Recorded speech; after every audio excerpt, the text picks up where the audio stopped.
There's my shape. Now I'm just looking at the bottom around the edge of it. This is a square edge, that'll be rounded off. Obviously this is rounded off, but and this is sticking out. You can see it right there by my fingernail, so it's an optical illusion, but that'll be dipped down, you know, about to the same angle as this right here is. It'll come down here and on the inside here. I'm just talking about this bottom edge.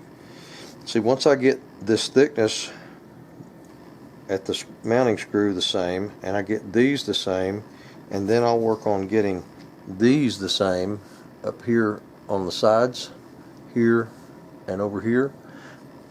Pretty soon you got 3 points of 3 points that form a curved line, put that way. The way I make things, especially in long guns, but it works for everything. If you get several points of contact that are correct, pretty soon you just connect the dots.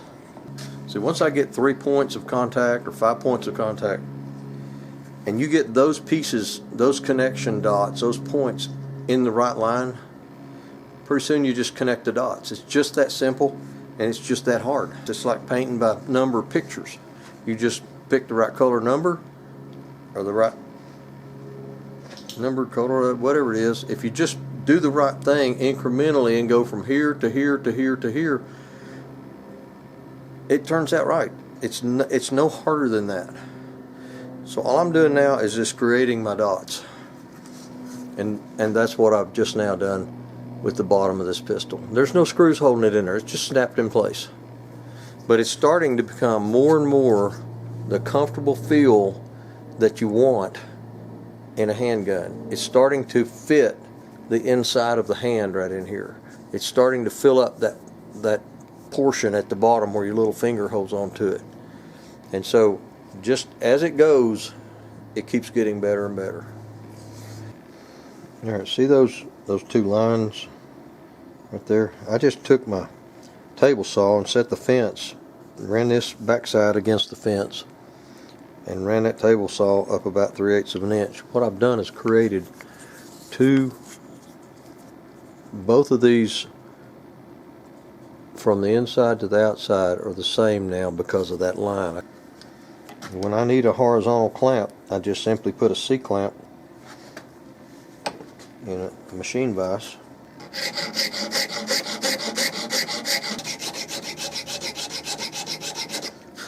When my Colt medallions come in, they'll go in this circle, this arc, they will go in the middle of that arc. If I strike a radius from here in several places, that determines the middle, and that round medallion will go equidistant from all these edges to the round edge.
I don't have my screw set in there. There's a little hole I've got to drill in there after I get my screw sets. They're on order, and put the little escutcheons in there that the screws go into. I don't have them here yet, but I can go ahead and put my first coats of finish on there. Let them go ahead and be drying. Actually, having a little finish in there like that keeps that hole from splintering. If you get sometimes you drill a hole and it'll kind of splinter around the edges. That finish being in there, even just that little bit, it keeps that from happening. Not that I'm going to do something that would make it a risk of splintering, but it just kind of glues all the fibers together. Just makes for a better outcome. Also, I've got to drill in here and put the medallions in. They're on order as well.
I have to take off 4/10 off the end of this screw.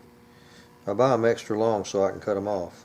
And if the whole thing is 1.325, and I got to take off 4/10 of that, so that'll be my 0.925. When I get done with it, it should be 0.925.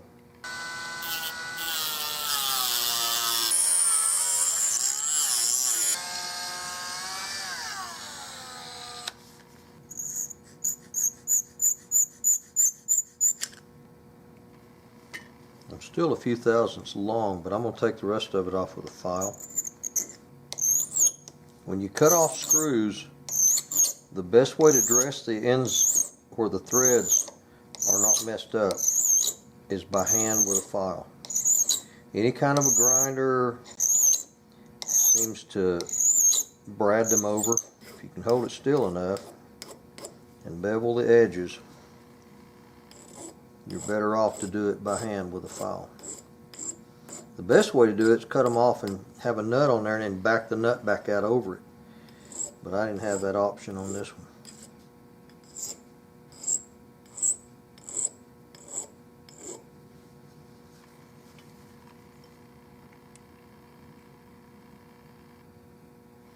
That's quite close. While that metal is clean, nothing has touched it since it's been cut off, I'm going to drop a dab of bluing on there and darken that thing.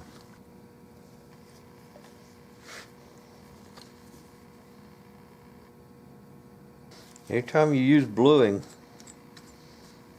you'll take off the excess. It's best to wash it with some water, but you want to oil that. If you don't, it'll just keep on chewing away at it, and that turns into rust. Water will dilute the bluing and stop the rusting process, but you do need to put some oil on it to preserve it and keep it from rusting.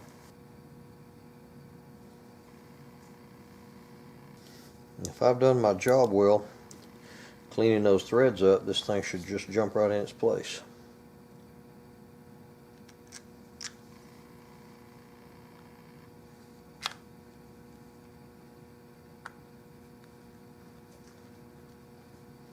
I felt it drop in.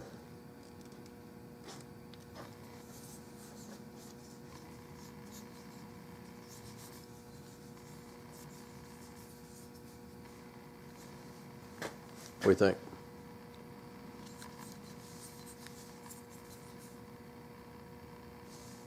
I like it. Don't do a lot of grips, but I do some. And a nice set of grips can be had by anybody that wants to take the time to just make them.